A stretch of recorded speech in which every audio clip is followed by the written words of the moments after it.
Bonjour, Limassol, Nicosie, Paphos, vous l'avez compris, c'est à Chypre que je vous emmène aujourd'hui, la plus orientale des îles de la Méditerranée.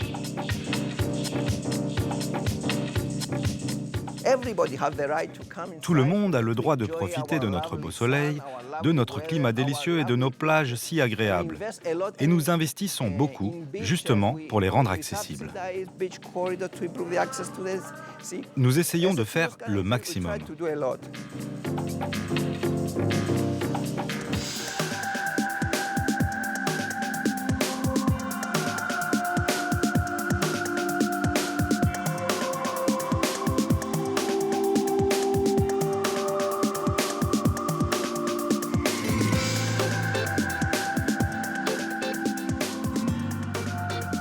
Nous sommes au musée Leventis, en plein centre du vieux Nicosie.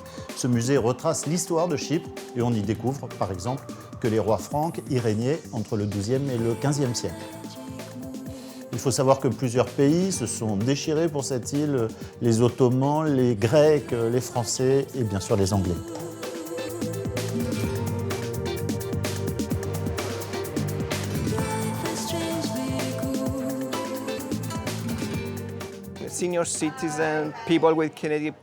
Les retraités, les personnes dialysées, les femmes enceintes et les jeunes enfants, sans oublier les personnes handicapées, toutes ces particularités réunies font un marché très large, un marché que Chypre ne peut ignorer à l'échelle européenne.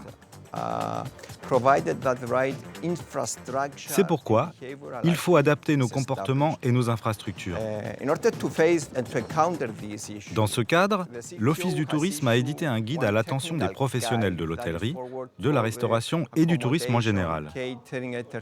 Le but de ce guide est de les aider à améliorer les établissements en matière d'accessibilité, mais aussi d'accueil des personnes qui ont des besoins spécifiques. En fait, c'est un manuel très détaillé et très pratique. Par ailleurs, nous avons complété cette offre par un dépliant qui énumère les établissements labellisés qui offrent une accessibilité parfaite pour les touristes qui ont des besoins particuliers.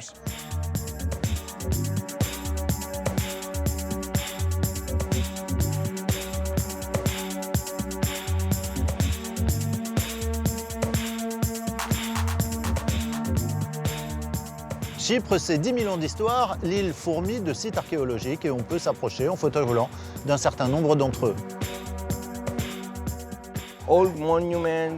Tous les monuments ou sites archéologiques ne sont pas accessibles, bien entendu. Mais certains sont partiellement adaptés et nous travaillons à l'amélioration d'autres sites. C'est notre vision pour l'avenir touristique de Chypre et nous y travaillons.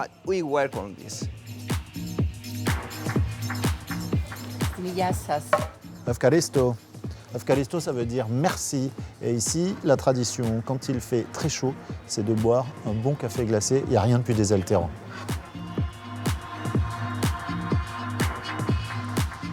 Riche d'un héritage où se mêlent toutes les cultures, l'île de Chypre vous attend pour des vacances studieuses, des vacances sportives ou tout simplement des vacances de détente. Tous les détails sur ce voyage vous attendent sur le site de Télématin. Très bonne journée et à bientôt.